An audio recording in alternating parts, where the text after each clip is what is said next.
Hi friends, నమస్తే. ఈరోజు వీడియోలో నేను చాలా హెల్తీగా షుగర్ ఉన్న వాళ్ళు కూడా ఇడ్లీ తినగలిగేలా ఇది ఓట్స్ అలాగే బన్సీ రవ్వ ఉంటుంది కదా, గోధుమ రవ్వ, దాంతో ఇలా ఇడ్లీ చేశాను. అలాగే ఇందులో వెజిటేబుల్స్ కూడా వేసుకొని చేసుకుంటే చాలా హెల్తీగా ఉంటుంది. దీన్ని బ్రేక్ఫాస్ట్గా అయినా మనం డిన్నర్గా అయినా చేసుకోవచ్చు. ఇందులో ఎటువంటి మినపప్పు వేసుకోకుండా మనం చక్కగా రైస్ కూడా వాడకుండానే ఇలా ఇడ్లీ చేసుకోవచ్చు. ఇది ఎలా చేసుకోవాలో ఒకసారి ఇది ఎలా చేసుకోవాలో చూద్దాం. నేను ఇక్కడ ఫస్ట్ ఒక కప్పు ఓట్స్ తీసుకున్నాను. ఇవి కుక్కర్ ఓట్సే. తీసుకుని దీని మీద ఒక ప్యాన్లో వేసుకుని ఒకసారి ఇలాగా ఫ్రై చేసుకోవాలి. ఇవి మన చేత్తో మనము ఇలాగా కలిపినట్టయితే చక్కగా పౌడర్ కింద రావాలి. అలా ఫ్రై చేసుకోండి. లో ఫ్లేమ్లో పెట్టుకుని ఫ్రై చేసుకోండి. ఇలాగా ఒక 2-3 నిమిషాలు ఇలాగా ఫ్రై చేసుకోవాలి. చూడండి, ఇలాగా లో ఫ్లేమ్లో పెట్టుకుని ఫ్రై చేసుకోండి ఫ్రెండ్స్. మనకి చూడండి, ఇప్పుడు చేత్తో ఇలా అంటే చక్కగా ఇలాగా పౌడర్ అయిపోవాలి. ఇలాగా ఇప్పుడు వీటిని ఒక ప్లేట్లోకి తీసుకుందాం. అలాగే నేను ఒక 1/2 కప్పు బన్సీ రవ్వ, గోధుమ రవ్వ ఇది తీసుకున్నాను. ఒకవేళ మీకు గోధుమ రవ్వ వద్దు అనుకుంటే కనుక ఉప్మా రవ్వతో కూడా వేసుకోవచ్చు. నేను ఉప్మా రవ్వతో కూడా వేసాను ఇడ్లీ. అది మన ఛానల్లో ఉంది. చూడండి, ఇవి మనకి వేగినట్టు ఎలా తెలుస్తాయి అంటే చూడండి, తెల్లగా అయింది రవ్వ. అలాగా ఫ్రై చేసుకోవాలి. వీటిని కూడా ఒక ప్లేట్లో వేసుకుని ఇలాగా చల్లారనివ్వాలి. ఇలా మొత్తం చల్లారిన తర్వాత వీటిని మనం మిక్సీ జార్లో వేసుకోవాలి. ఇలాగా అంతా మిక్సీలో వేసుకోండి. ఇలా వేసుకున్న తర్వాత నేను ఇక్కడ 1 కప్పు పెరుగు వేస్తున్నాను. నేను ఫ్రెష్ పెరిగే వేస్తున్నాను ఫ్రెండ్స్. ఒకవేళ పులిసింది ఉన్నా కానీ వేసుకోవచ్చు. ఇలాగా పెరుగు వేసుకుని మనం పెరుగు ఎంతైతే తీసుకున్నామో అంత వాటర్ వేసుకోండి.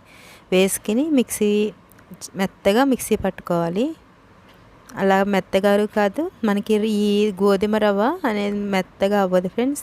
చూడండి, ఇలా ఉండాలి. కన్సిస్టెన్సీ ఇలా ఉంటే సరిపోతుంది. ఇప్పుడు దీన్ని మనం ఒక బౌల్లోకి వేసుకుందాం.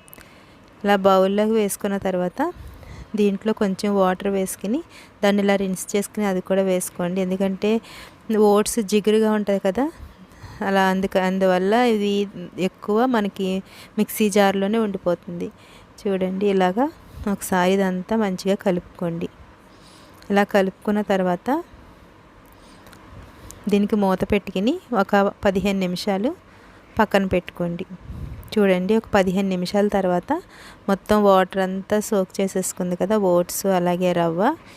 ఇన్ని ఒకసారి ఇలా కలిపిన తర్వాత ఇందులో ఒక 1/2 గ్లాసు వాటర్ వేసాను. మీకు చిన్న గ్లాస్ ఉంటుంది కదా, దాంతో మనం ఇడ్లీ బ్యాటర్ ఎలా అయితే కలుపుకుంటామో సేమ్ అలాగే కలుపుకోండి. ఇలా కలిపిన తర్వాత ఇందులో కొంచెం సాల్ట్ వేసుకోండి. అలాగే నేను అల్లం, పచ్చిమిర్చి, కొత్తిమీర, క్యారెట్ వేస్తున్నాను. ఇలా వేసుకున్నా పర్వాలేదు, వేసుకోకపోయినా పర్వాలేదు. నేనైతే కొంచెం కలర్ఫుల్గా ఉంటుంది కదా పిల్లలకి, అలాగే హెల్తీగా కూడా ఉంటుంది.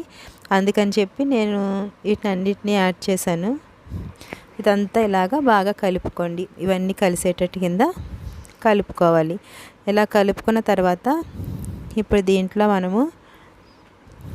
నేను ఇందులో కొంచెం సోడా వేస్తున్నాను. ఇది ఒకవేళ మీకు సోడా వద్దనుకుంటే కనుక ఈనో కూడా వేసుకోవచ్చు. అలాగే కొంచెం 1 స్పూన్ వాటర్ వేసుకుని ఇలాగా కలుపుకోండి. ఇలా మనం సోడా వేయడం వల్ల పిండి వెయిట్ తగ్గుతుందన్నమాట. అది ఇలా పొంగుతుంది కదా, అప్పుడు ఫ్లఫీగా వస్తాయి ఇడ్లీలు. ఒకసారి ఇలాగా కలుపుకోవాలి. ఇలా కలిపిన తర్వాత నేను ఇడ్లీ రేకులకి ఇలాగ ఆయిల్ అప్లై చేసుకున్నాను. ఆయిల్ అప్లై చేసుకుని ఇలాగా వేసుకోండి. బాగా పైకి వచ్చేటట్టు కింద వేసుకోకండి, చిన్న చిన్నగా వేసుకుంటే మనం ఇడ్లీ కూడా కొంచెం ఉబ్బుతుంది కదా, అలా చేసుకోవాలి. నాకు మొత్తం దీంతో ఒక 10 ఇడ్లీ వచ్చినాయి ఫ్రెండ్స్. ఇలాగా చేసుకున్న తర్వాత ఇప్పుడు దీన్ని మనం ఇడ్లీ పాత్రలో వాటర్ వేసుకుని దీన్ని పెట్టుకోవాలి. పెట్టుకుని ఒక 12 నిమిషాలు మీడియం ఫ్లేమ్లో పెట్టుకుని ఉడికించుకోండి. చూసారు కదా, చాలా సింపుల్గా చేసేసుకోవచ్చు. ఇలా అయిన తర్వాత 12 నిమిషాల తర్వాత అలా మూత తీసి చూసాను. చూడండి, చక్కగా క్లీన్గా వచ్చింది కదా. ఇప్పుడు దీన్ని మనం ఇడ్లీ చల్లారనిద్దాం. చల్లారిన తర్వాత మాత్రమే దీన్ని తీసుకుందాం.